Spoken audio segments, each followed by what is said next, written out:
할렐루야. 2025년 7월 31일 7월의 마지막 날 목요일 아침입니다. 성도들에게 찾아가는 말씀, 오늘은 민수기 27장의 말씀을 함께 묵상합니다. 살다 보면 누구나 한 번쯤은 속에 있는 말을 꺼내지 못한 채 삼켜본 경험이 있을 겁니다. 뭔가 말하고 싶었는데 입을 열려고 하다 그냥 멈춰버린 적, 괜히 나섰다가 민망해질까봐, 괜히 나만 이상한 사람이 될까봐, 또는 말해도 소용없을 것 같은 그런 순간들 말입니다. 하고 싶은 말은 있지만 들어줄 사람이 없을 것 같고 내 말이 무게 있게 받아들여질 것 같지도 않아서 그냥 마음속에 묻어두는 거죠. 그리고 시간이 지나면 그 침묵이 익숙해집니다. 처음엔 말하지 못한 아쉬움이 있었지만 이제는 그냥 원래 내가 할 수 있는 자리가 아니니까 하며 서서히 자기 목소리를 잃어버리는 모습들을 봅니다. 그리고 이것은 어느 순간부터 자존감의 문제로 이어집니다. 나라는 존재가 말할 자격조차 없는 사람처럼 느껴지기 시작한다는 것입니다. 직장에서, 학교에서, 가정에서, 심지어 교회 안에서도 누군가는 나이 때문에, 누군가는 가정 환경 때문에, 누군가는 사회적 지위나 학벌, 경험, 실수 때문에 그저 뒷자리에 앉아 말하지 않고 조용히 사라집니다. 그렇다 보니 우리는 보통 큰 소리를 내는 사람들만 기억하게 됩니다. 힘 있는 사람, 자신감 있는 사람, 앞에 나서는 사람들 말입니다. 하지만 성경은 다릅니다. 성경은 아주 작은 목소리에도 귀 기울입니다. 심지어 말하지 못하는 자리에서조차 믿음으로 마음을 내어놓는 그 사람의 이야기를 하나님은 들으십니다. 오늘 우리가 함께 나눌 본문 민수기 27장은 그런 사람들의 이야기입니다. 어떻게 보면 역사 속에 남지 않아도 될, 잊혀졌을 수많은 이름 중 하나였던 사람들, 슬로브핫의 5 딸들의 이야기입니다. 그 시대 이스라엘 사회에서는 남자 중심의 법과 전통이 깊게 자리 잡고 있었습니다. 여성들은 자연스레 목소리를 내지 못하도록 만들어진 자리 속에 놓였고 그들의 이야기는 기록되지 않을 이야기였습니다. 그런 시대적 상황 속에서 그들의 아버지는 광야 항복판에서 숨을 거두었고 남은 건 이름뿐인 딸들이었습니다. 마찬가지로 당시 상속제도 또한 아들만을 위한 것이었기 때문에 딸들에게는 자신들의 권리조차 인정받지 못하는 현실이 있었습니다. 하지만 이 딸들은 단순히 침묵 속에 머무르기를 거부했습니다. 당당히 그 자리에서 각오하며 앞으로 나아가기로 결심한 것입니다. 그들은 단지 땅을 요구한 것이 아닙니다. 잃어버릴 뻔한 아버지의 이름, 가문의 기억, 그리고 자신들이 이스라엘 백성의 일부임을 증명하는 그런 소중한 자리를 지키기 위한 외침이었습니다. 그날 회막 어귀에 모여든 이들 앞에서 그들은 조심스러우면서도 단호하게 말합니다. 3절과 4절의 말씀 함께 보겠습니다. 우리 아버지가 광야에서 죽었으나 여호와를 거슬러 모인 고라의 무리에 들지 아니하고 자기 죄로 죽었고 아들이 없나이다. 어찌하여 아들이 없다고 우리 아버지의 이름이 그의 종족 중에서 삭제되리이까? 우리 아버지의 형제 중에서 우리에게 기업을 주소서 하매. 이 한 문장은 그들이 겪어온 상실과 소외, 그리고 잃어버린 자아를 다시 세우려는 간절한 마음의 외침으로 들립니다.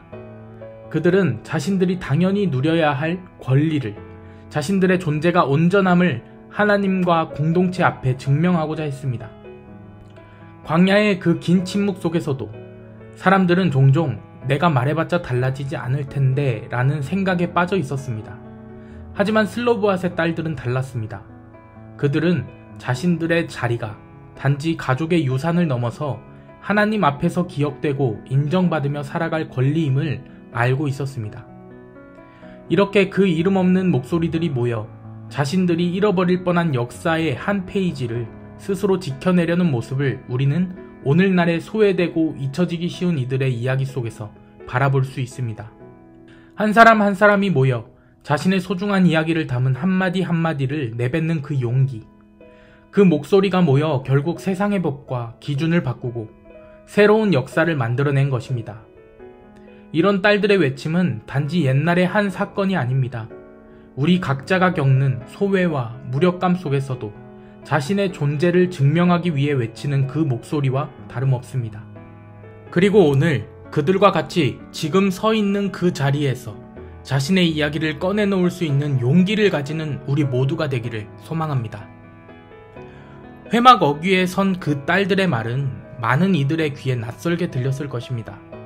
때로는 당혹스럽고 때로는 무례하게 여겨졌을지도 모릅니다. 익숙한 구조를 흔드는 말, 기존의 법을 넘어서는 말이었기 때문입니다. 그 자리에 있었던 모세 역시 즉답하지 않습니다. 섣부른 판단을 하지 않고 그 사연을 하나님께 아뢰입니다. 그리고 바로 그 순간 이야기의 방향은 완전히 달라집니다. 하나님께서 슬로브앗의 딸들의 말이 옳다라고 말씀하신 것입니다. 하나님은 누구의 말이라도 귀 기울이십니다. 익숙하지 않은 말도 작은 말도 마음에서 우러나온 말이라면 들으십니다. 그들의 말이 옳다고 하신 건 그 말이 논리적으로 완벽해서가 아닙니다. 그 말 안에 담긴 상실의 기억과 공동체 안에서 살아가고자 하는 간절한 바람을 하나님이 읽으셨기 때문입니다. 사람의 시선은 형식을 보지만 하나님은 진심을 보십니다.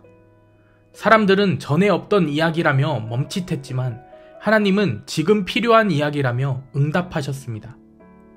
그분은 그렇게 모든 시대의 회막 어귀에 선 자들의 이야기를 지금도 듣고 계십니다. 그래서 우리도 이제 다시 말할 수 있습니다. 세상이 익숙하게 여기는 틀에 맞지 않더라도, 사람들의 기대에 부합하지 않더라도 우리는 오늘 하나님 앞에서 다시 말할 수 있습니다. 상처 입은 이야기, 꺼내기 두려운 기억, 말하는 순간 더 작아질까 두려웠던 감정들, 그 모든 것을 하나님은 옳다고 여기실 수 있습니다. 그러니 이제는 우리도 용기 내어 말할 수 있어야 합니다. 그리고 동시에 중요한 것은 우리는 누군가의 말에 또한 귀 기울일 수 있어야 합니다.